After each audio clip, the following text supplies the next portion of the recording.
We've got to stand up and start taking back our responsibility and our duty to our country. And the only way to do that is in your local government. You must start there. If you cannot work in your own community, then where can you make a difference? Because I'm certainly not going to run off to Washington, D.C. and deal with those sewer rats.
Our Lord God, we thank you again, as always, Lord, for this day that you have given us. Lord, it's always a wonderment, oh God, that you continue to award days. And we thank you for it, Lord. We thank you for this time that we're going to spend here with some friends, Lord, talking about two words that we think it's important for people to realize the difference between. And so, Lord, we're just inviting you to come and direct our conversation, direct our hearts and our minds, and may this end up being useful to any of those who might be listening to the recording. We give you the praise now in Jesus' name. Amen. Well, praise the Lord again and again and again, always, everywhere, in front of everyone, all the time. Once again, I'm Brad Boardman, and this is the Sovereign Solution Show. And it's a podcast that is, if you haven't listened to us before, it's a podcast that is dedicated to the discussion of what we believe to be the sovereign solution for the restoration of this republic. And that is we, the people, taking action. And in our case, we are taking action through an organization called Tactical Civics. And so we talk only here about tactical civics and things that are related to our educational programs. So with that said, I'm going to play a quick video here right up front to kind of introduce our topic, and then we'll come back and have a discussion. So here we go.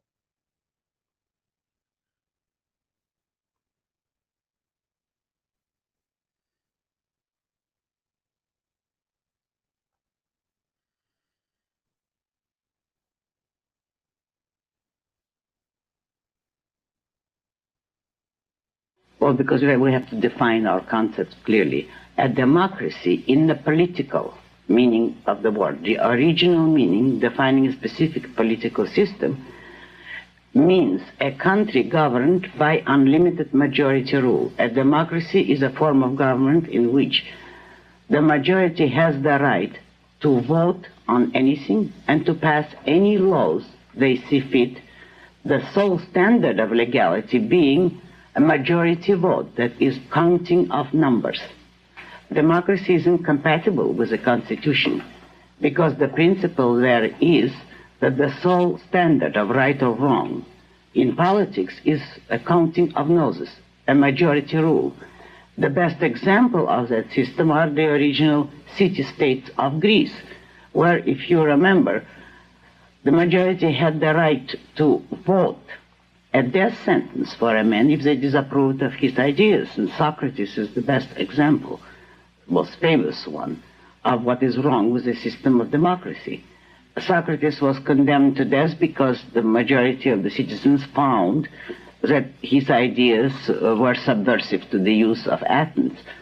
And he refused to escape, though he had a chance.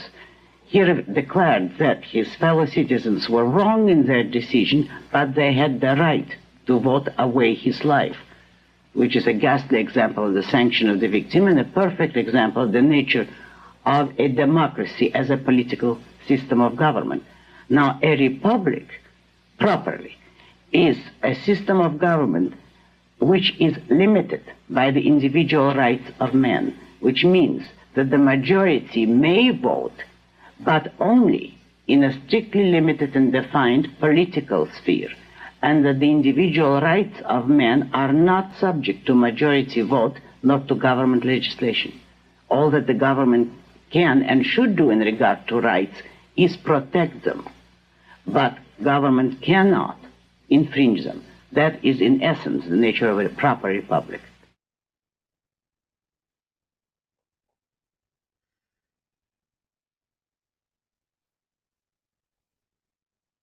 I would say worsening them, if anything. If by representative democracy you mean a system which is based on the democratic principle of unlimited majority rule, but merely delegates that power to the chosen representatives rather than to the direct vote of the citizens. Is that what you mean? No, that would be even worse, because for a large country, a majority would not be likely to agree on some vicious legislation, whereas a small chosen body of representatives, unguided and unlimited by any restricting principle, is the pattern of a tyranny. Then your representatives, in the name of the alleged majority, may be guilty of any form of violating individual rights, of establishing complete status tyranny, yet it would be consistent with your principle if the principle is unlimited majority rule. Well, there's that. So I have three beautiful ladies here with me today, and these are all friends of mine from across this republic. And if you have been a faithful listener to these episodes, you've heard from Penny Stevens before, and you've heard from Dawn Betha before.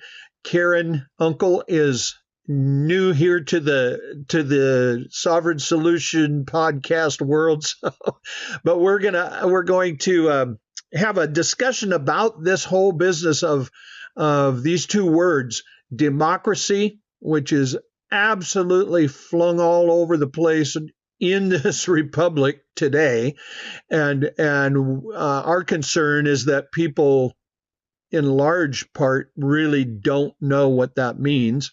And then the other word is republic. So we're going to have a good discussion about that, I think, today.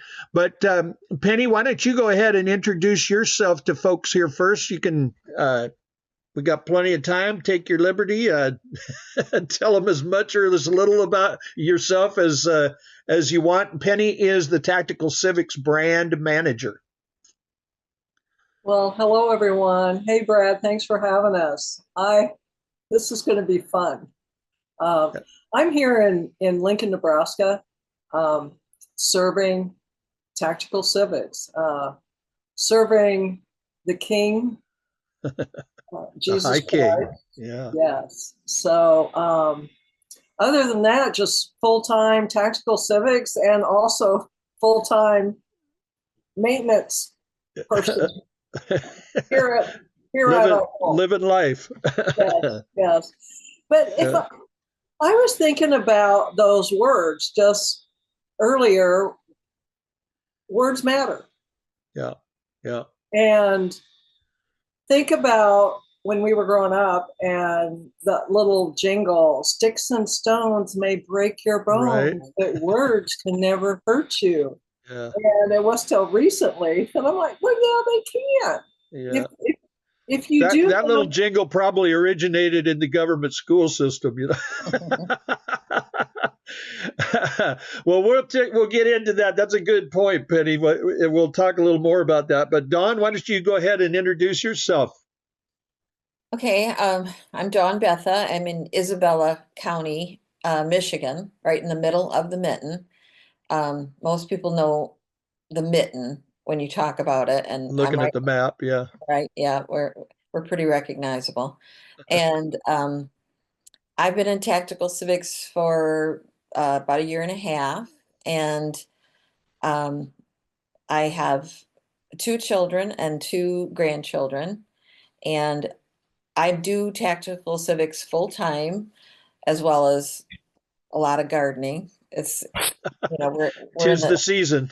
the season right now. Yeah, that's where I'm at. And Yeah. but I'm very committed to tactical civics because I truly believe that this is God's mission for our country. This is the only way that we're going to continue our Republican form of government for our future generations. If Mm-hmm. we let this go now, that's it.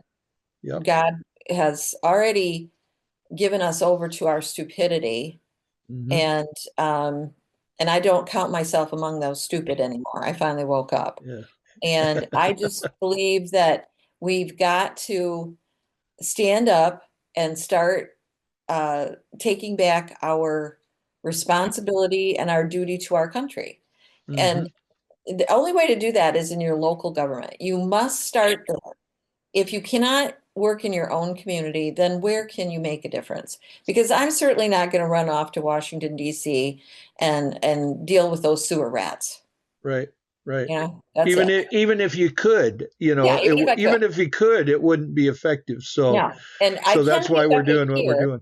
Yeah, I can be effective here, but I cannot be effective here if I do not do it with my community. Yeah. If I stand up, or even two or three of us stand up, you just get plowed right over by the rest of them. Indeed. You have to do this in a concerted effort of your community, and that is why we are building tactical civics, and we need our remnant, our repentant remnant, as we call it.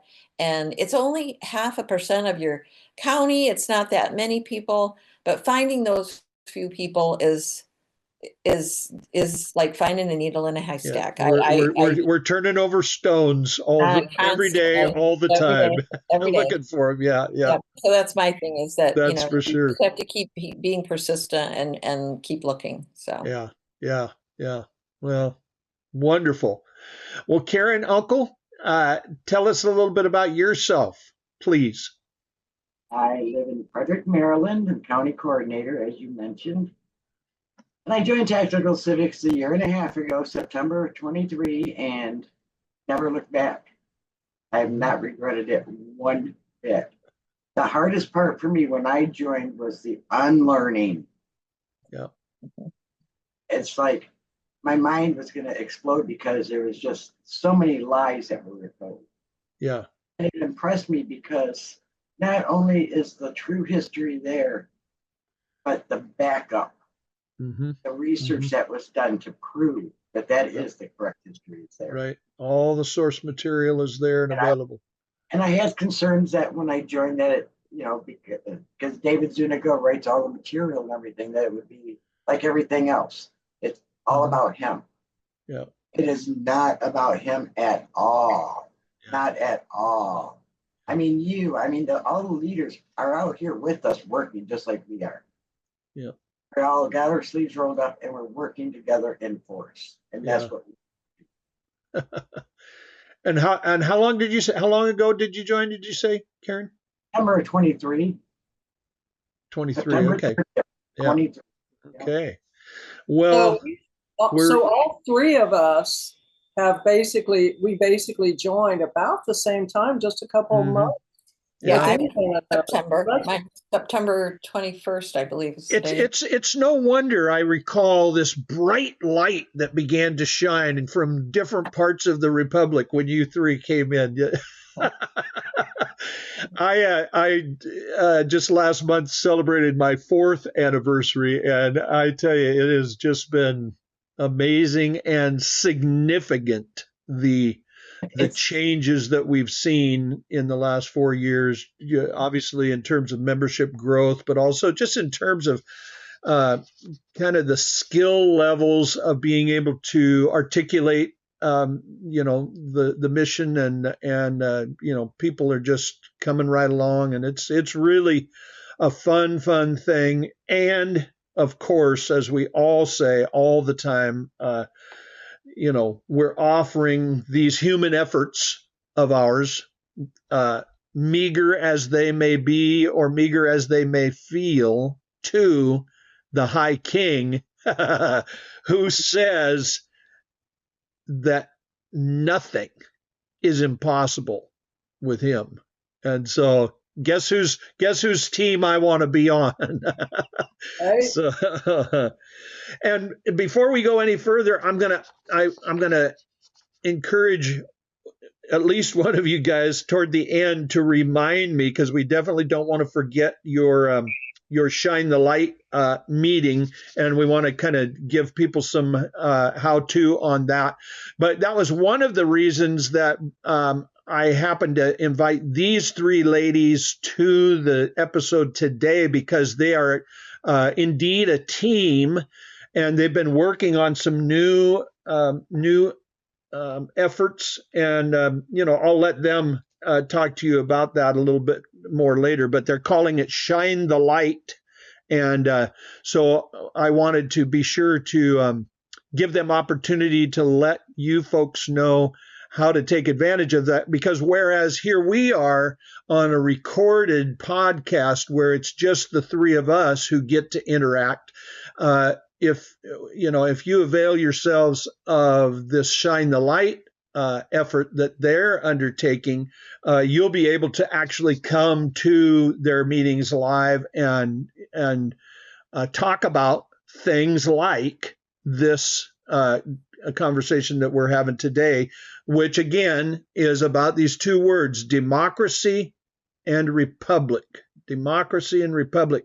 And I thought I'd start out maybe with just a couple of, there in the English language, there's always at least one definition for a word. Usually there can be a number of definitions, but when it comes to the word democracy, we look at democracy as essentially the idea that majority rules. So if you got a room full of people and they're going to take a vote, yes or no, on something, if there are more people that vote yes, they win. The people that vote no and don't like what's going to happen if the yes vote rules, then too bad. So majority rule, and I think in our case, for our discussion today, I would add the word unlimited majority rules, as we saw in the video with Ms. Rand. Whereas a republic, and we certainly call ourselves a constitutional republic because in Article 4, Section 4 of the Constitution of the United States, it says this: the United States shall guarantee to every state in this union a republican form of government, and shall protect each of them against invasion, and so on. So, a number of different things. For definition purposes, republic means that rule of law governs. Elected representatives operate within the boundaries of a written constitution that protects minority rights.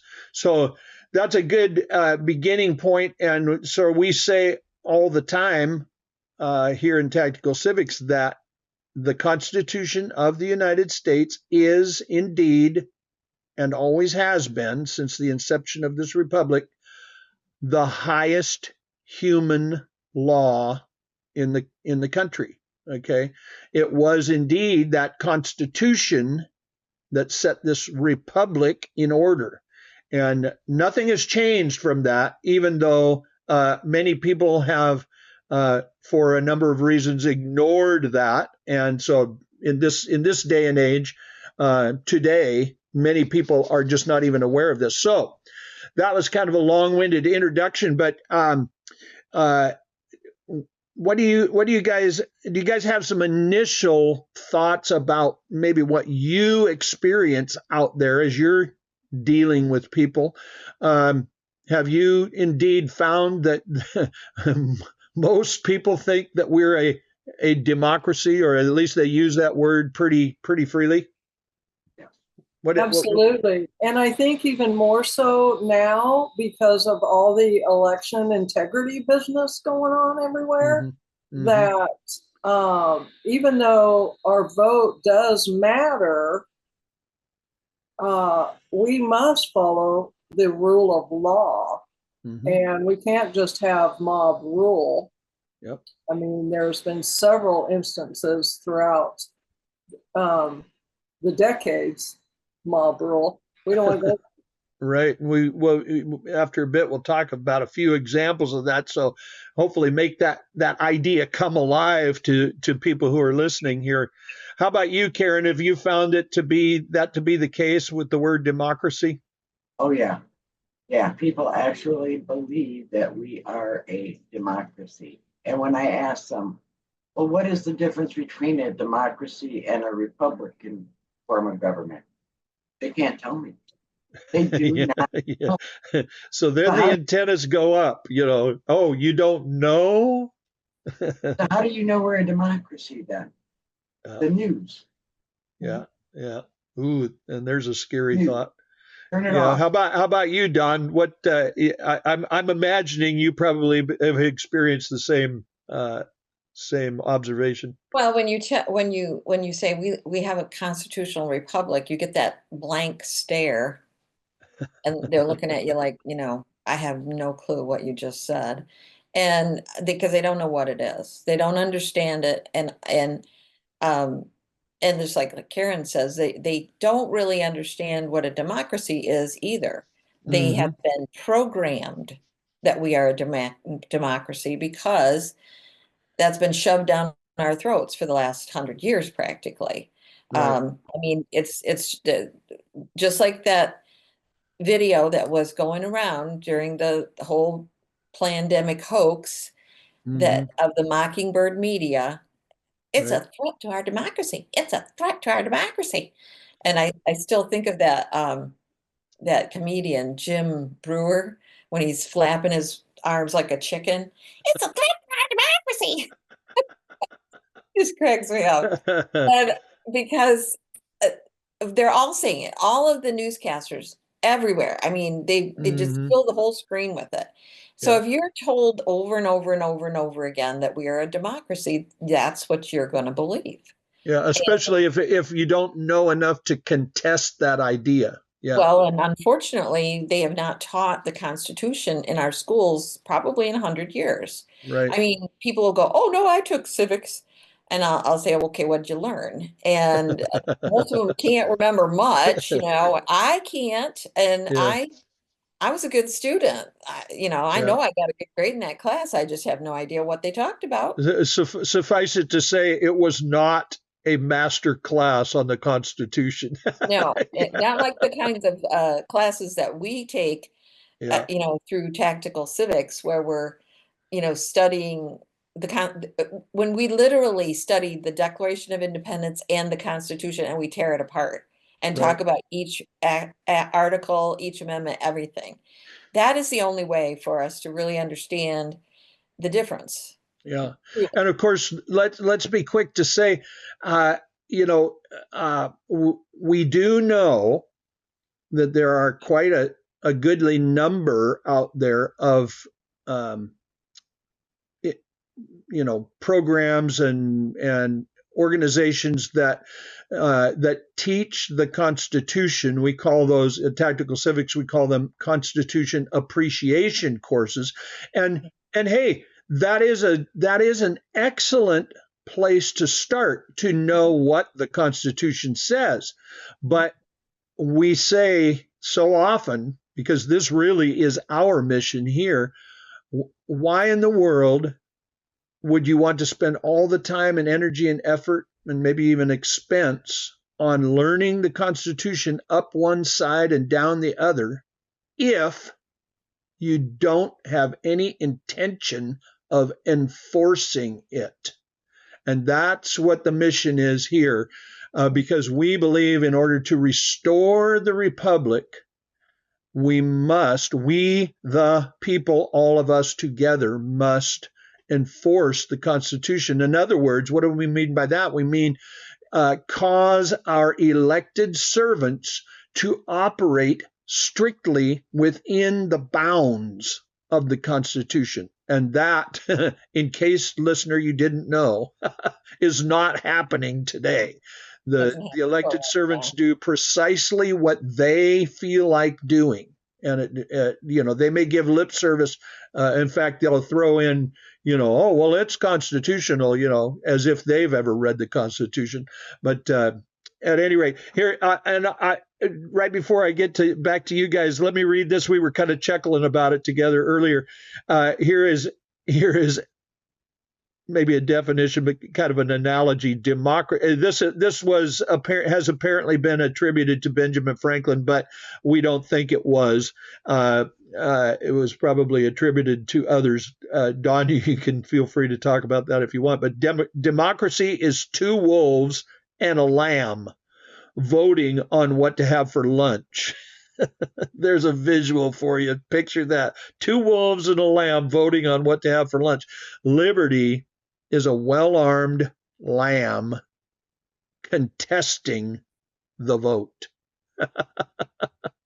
So that just makes me smile just thinking about that. So well, in the research that I did on it briefly, there's really not one person that has been attributed to that exact quote. It came from several different articles starting around in the 1990s. And different journalists that used something similar. Each of them used it a little bit differently, but it was basically the same thing. And it's the advent of the internet has attributed a lot of really good quotes to our founding fathers that they never said. Yeah. But they get passed around on the internet a lot, so people believe it. Yeah. And they still believe it. They don't research it first. They just believe it. And I've been called out for that too. And so I'm very careful. I try not to do that without trying to corroborate it. Yeah. To make sure you have good attribution. So yeah. That's a word to the wise. So thank you. I'm going to read one more little bit here. This is pretty close to the definition I think that we're taught here in tactical civics. A republic, and I pretty much memorized this when I first joined because I think it's so good. A republic is a voluntary union of sovereign states. Okay, so pause right there. what is a sovereign state? Before any state that is a member of the United States of America today, before any of them became part of the United States, they each had their own constitution. Okay. They were sovereign before they ever came to this union. Okay. So a voluntary union of sovereign states formed to secure mutual benefits such as common defense, uniform trade rules, and protection of individual rights, while retaining each state's sovereignty in all other matters. So the central government exists by permission of the states, not the other way around. What is that how you guys have memorized it? Or have you memorized it? I haven't memorized it word for word yet, Brad, but I'm working on it. Yeah, it's really not that complicated to memorize. And I probably memorized it because way back, in the day, we started out with a book called Mission to America, which is a 7-week crash course in tactical civics. And this definition, essentially, just like I read it, comes out of that book. And I thought, if I'm going to be teaching it, I taught that book 7 times before we moved into into another book. But if I'm going to be teaching it, I probably ought to have this able to roll off my tongue. Yes. Well, before tactical civics, I had no clue about the difference between the two. So once I joined, wow, come on, people. So I was one of the they. Yeah. And just recently, it was challenged to me. One of our wonderful people that attended our Saturday Shine the Light series was interested. She asked me what the difference was because her son saw her on the Zoom, and he goes, "Oh, that tactical civics group, they're trying to take away our democracy." So for starters, we don't have a democracy. We have a republic. So that's a great place to start. Yeah. And I think you telling me about that might have been the genesis of this Sovereign Solution episode there. Yeah. So, it certainly is a great little topic to get on here and kind of chew around a little bit. So I'm having fun. I like what Franklin said when he was leaving the convention. And Lady Powell asked him, "What form of government have you given us, Dr. Franklin?" He said, "A republic, madam, if you can keep it." There you go. So Franklin did use the correct word there. Yeah. whether he, we know now that he was not the guy who's talked about the 2 wolves and a lamb, but he probably would have agreed with that statement. But yeah. So right there, it was like it was a bit of a warning from Ben Franklin. Yeah. If you can keep it, that means work. Yeah.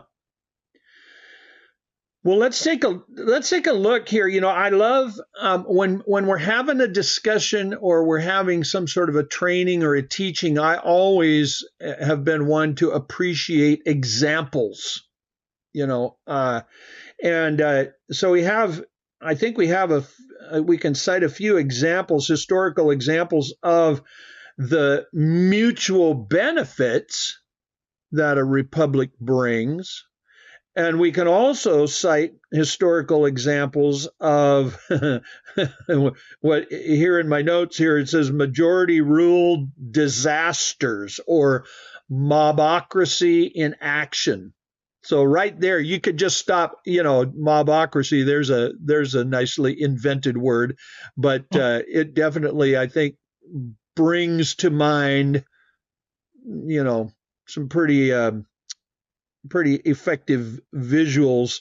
But So how about if we take a look here? We've got a couple of these examples of mutual benefits that happen as a result of being a republic. Um, any of you guys want to launch out with one of those?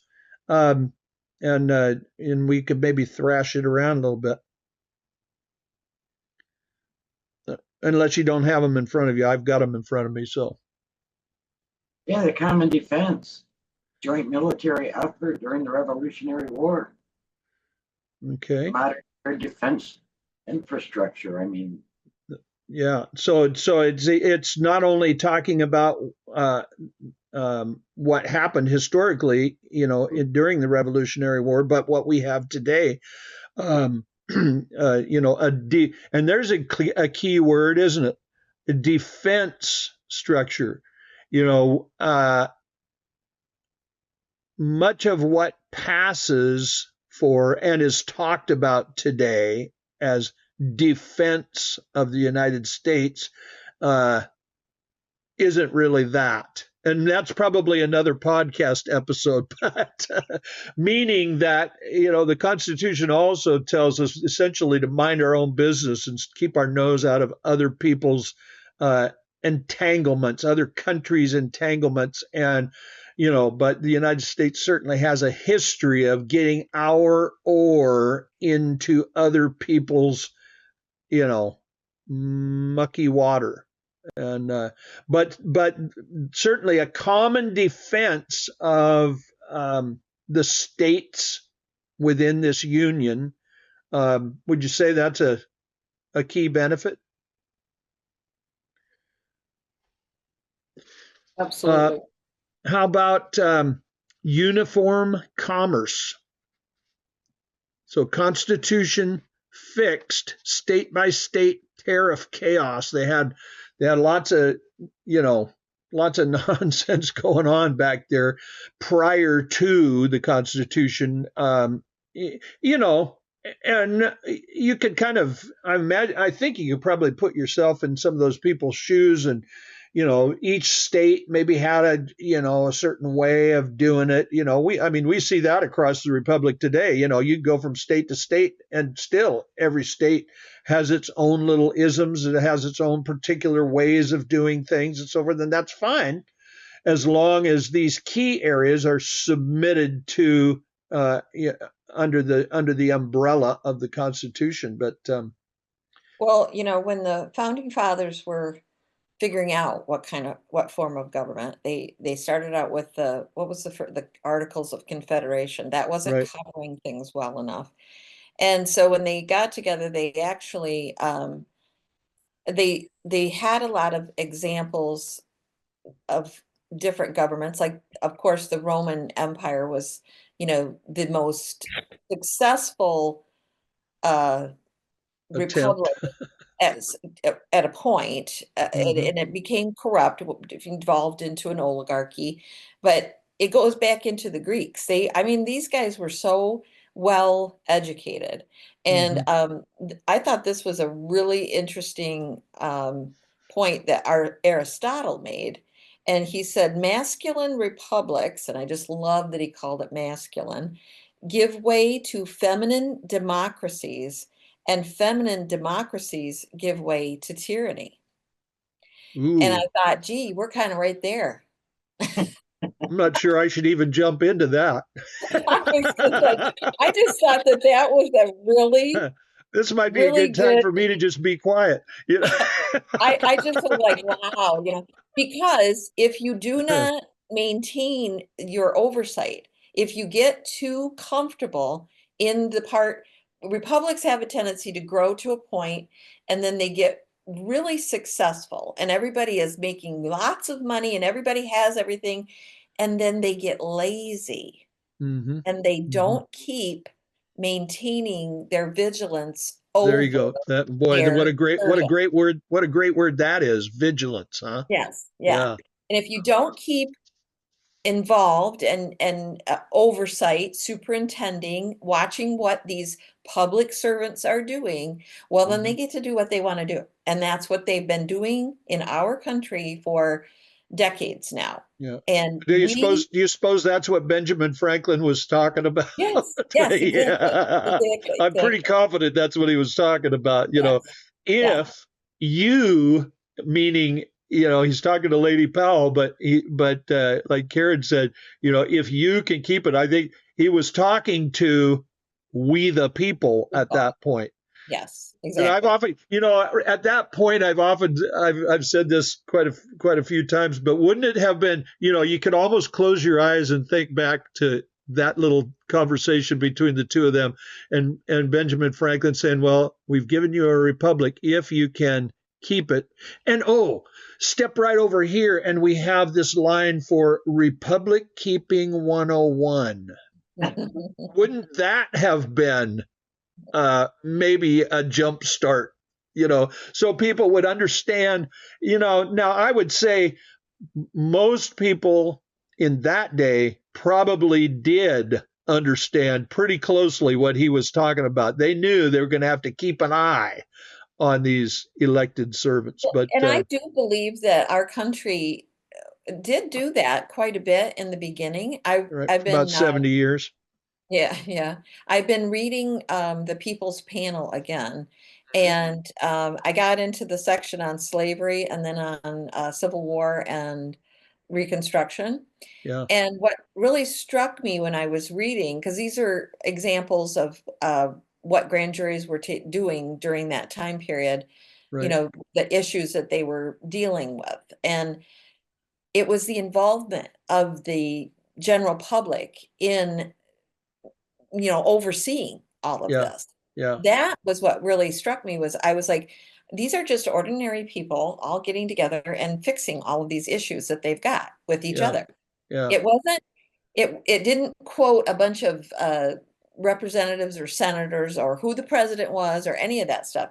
These were just ordinary people's names that were, you know, forming these grand juries and legislating, well, not legislating, hmm, but ruling on, yeah, whether or not somebody would be brought forward for an indictment or not. yeah. And sometimes the people could be extremely punitive in a bad way because of the tensions about slavery at the time and everything. But Hmm, it was still the people that lived in those communities that were doing the work. yeah, And that is what was impressed on me. What and that we do so little of that now. yeah. Don't you We, the think? people, all we do is vote now. That's Yeah, it. yeah, yeah. Don't you think that back at the beginning, the we the people, the sovereign sector, not the servant sector. We talk about that in here also. But as soon as somebody is elected to office and becomes a public servant, they become part of the servant sector until they complete their term. Then they return to the sovereign sector. But don't you think that the people in the sovereign sector back then had a better and more right on the tip of their tongue sense that these folks they were electing were indeed our representatives Mhm. and not our leaders? Because we have fallen so far. I mean, that's another thing that gets thrown around all the time. Oh, well, we just need to elect better leaders. No, no, Mhm. no, no. The reason it's called the House of Representatives is because that's what they're supposed to be doing, representing us. They're supposed to be hearing from us, listening to what we say, what we want, and then, act accordingly. So What did Will There's the Rogers, concept. go ahead, Karen.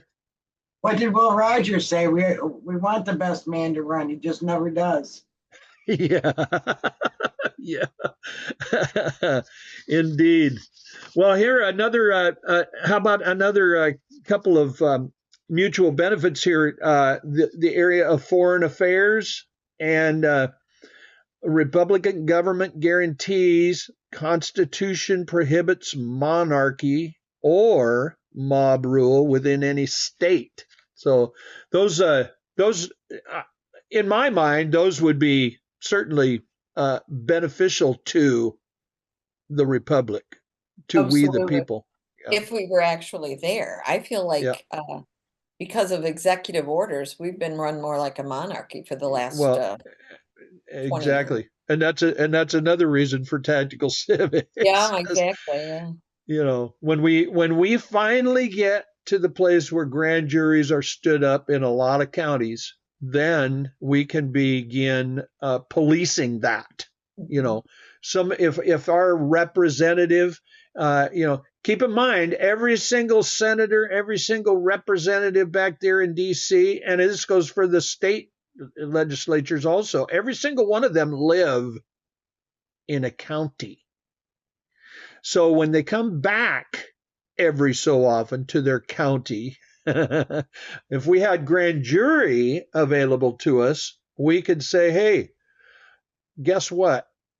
We're watching you, and we believe that you're in violation of the Constitution with this vote or that vote or something else that they're doing, and we're going to investigate that." So anyway, that's a bit deeper probably than what we want to go here. But all that to say, we the people, when we get grand jury stood back up, county by county, will be able to do those sort of things. So, but here, and I'm looking at the clock. We've got about 20 minutes left here. Majority rule disasters. So the ones that I've got here in my notes here, and see if we don't necessarily need to talk about all of these, but if if if one of them strikes your fancy, feel free to dive in on this. But majority rule disasters, mobocracy in action. Well, the So COVID. I the just want COVID, to the get right COVID in. area school closures. How about that? Go ahead, Benny. Well, it was completely mob rule during that time. The minority, those of us who did not want to participate, Mm-hmm. had no say, and the people just went nuts. Craziness. Yeah. Yeah. Yeah. Turning I in their mean, what's that, Karen? turning in their neighbors for having get-togethers, Yeah. Yeah. barbecues, picnics, Yeah. family gatherings. Or for not wearing a mask. I'm the leader of that not wearing a mask club. You know what I did? They said, "Oh, you have to wear a mask." I said, "Okay." I put it under my chin, and they were Yeah. Yeah. And the closing of the schools, Yeah. who I'm sure a very large percent of the parents did not want that. Mm-hmm. Um, and what a disaster! That was just a disaster. Mm-hmm. The effect that it had on our children during that time, they will experience the effects of that for a long, long time. Well, Yeah. they're already seeing that, especially here in Michigan. Our education system has failed the students so horribly. I think we're like 40, where are we at now? 44th or 45th or something like that Yeah. in our education. Their reading and writing and math abilities. They're Mm-hmm. mostly graduating kids that can read about third grade level. Mm-hmm. And the majority of them read about third grade level. And I'm seeing it too. I've got a niece, a grandniece and nephew, grandniece, yeah. And they're, let's see, Sammy is 7. And his attention span, and he's a smart little boy. His mom worked with him a lot. And so, but I'm already seeing it's a problem. Their behavior is different. Mm-hmm.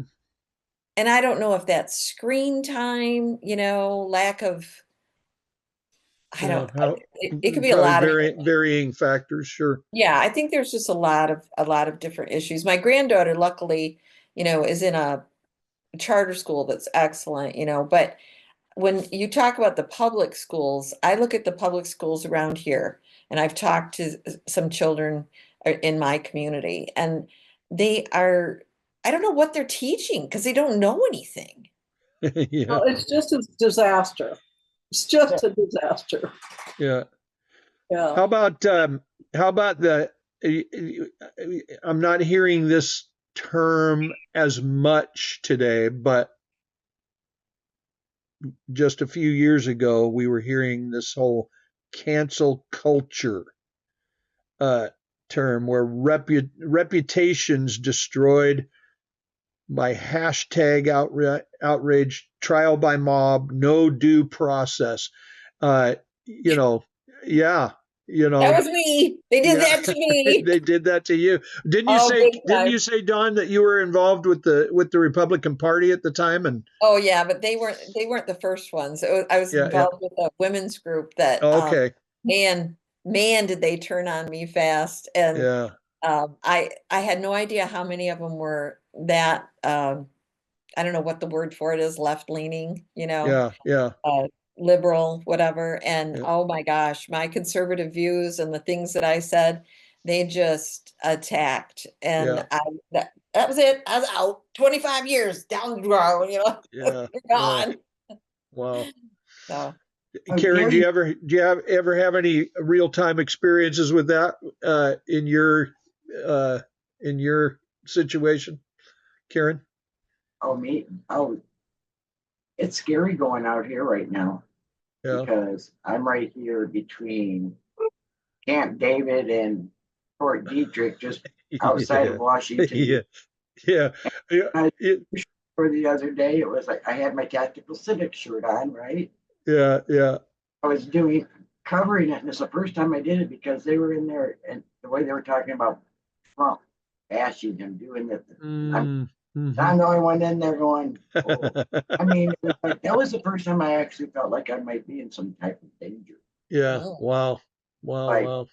people were looking at me because of my tactical civic shirt, the seal. Yeah. And I'm like, I think I need to get out of here. Yeah. I'm ready to Well, run. there's no question you're right there next to the center of the sewer, and man, Rainbow flags are everywhere.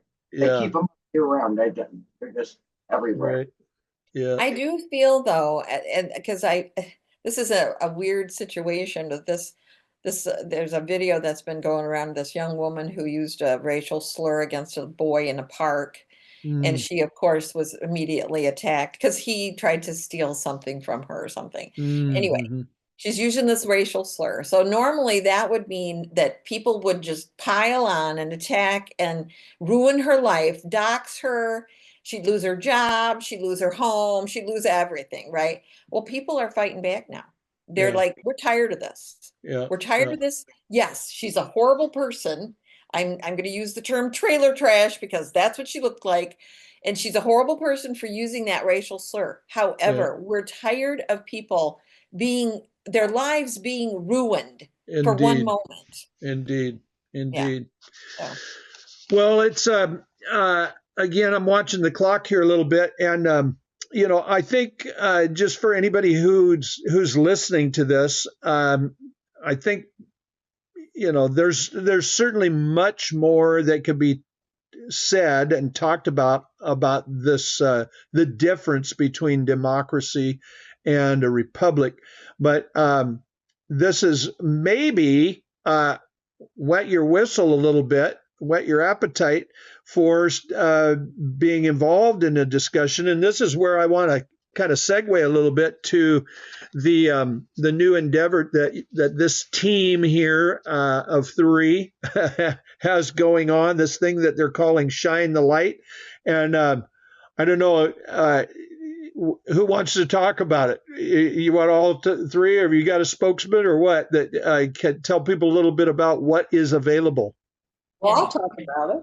yeah, Penny needs Okay. to. Well, you start, Penny, and then if somebody, you gals, want to fill in any blanks, go ahead.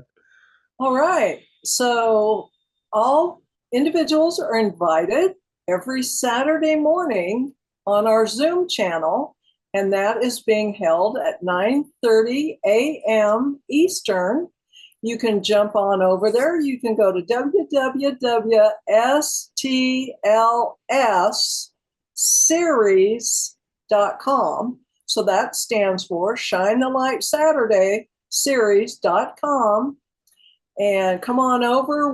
Every Saturday we have a different topic to discuss and present. And that's pretty much it for that part. It's kind of a twofold. Karen or Dawn, do you want to talk to them about member involvement or add anything else to what I just said? Well, we do it like the first Saturday of the month is basically an introduction to tactical civics, where we concentrate on our mission mostly. Then the next Saturdays, we pick different topics and we kind of do a deep dive. And the last week was on the first 5 points of the Communist Manifesto and what American communism looks like. So that's just an example of one that we've done. The idea of we open this up to everybody in tactical civics because we want to give them an opportunity to see the different roles of a team, a greeter, technician, mentor, and presenter. And we want them to share this with their teams if they want, and if they're having problems finding a team in their community, they can develop the same kind of thing like what Penny and Karen and I have done. Because I'm in Michigan, I'm far away from Nebraska and Maryland, and but you can do it online and with the wonders of Zoom. Yeah, with the phases and actions series that will be this Saturday. The first, the example of it has helped us with, subjects on focusing in different subjects on tactical civics. And then we find other subjects that will relate to tactical civics. Right. Kind of. One thing I like that you guys are doing is you're doing a little bit of a kind of a rip from the headline sort of a thing where, whatever is going on out there right now that and how tactical civics relates to that, or how tactical civics is working on addressing that. Of course, tactical civics is definitely a long-term solution, but I tell you what, when we get those grand juries stood up in our counties, we will be able to deal with just about anything, because and we won't get into the study of grand jury here right now, but it's pretty exciting stuff. It is definitely, grand jury is we the people enforcing the Constitution by I don't want to say forcing, but in a way it is, we're going to force, we're going to see that our elected servants do live within the bounds of the Constitution, or else, and at that point we can land them in the clink. So, Karen, do you have anything to add? Yeah, I just love the team here, that the relationship we've gotten, and that it's open to members and non-members. We always learn something. And we're trying to educate the masses, because we need people to unite with us in this fight. You have to get those numbers. That's where we're at right now. Right. And we just need all these people, these like-minded people, to unite with us, unlearn, relearn, get educated. That's kind of our mantra here in tactical civics, just as a way of kind of memorizing the front end of what we're doing. We're getting big, so we're amassing large memberships in every county. We're then, at the same time, those large memberships, we're getting educated so that we all know what we're talking about. And once we're satisfied that we have done that, and that there are enough of us counties all across the Republic, we will go in front of our county councils, again, our elected representatives at the county level, and we will demand politely that they pass our grand jury ordinance and our well-regulated militia ordinance, which will back up the grand jury. So those, that's what we're aimed at here. And so I just think what you guys are doing, what you've launched here in this Shine the Light endeavor is excellent. It's just anybody can come. So if you happen to have gotten your hands on this podcast and you're just finding out about this, but you're not yet a member of Tactical Civics, we just encourage you to go to stlsseries.com at 9:30 Eastern on Saturday mornings and enter into the conversation. and these three ladies will be there with the well, you have to bring your own cookies and coffee, but they'll be there with everything else. So is that a fair statement? Absolutely.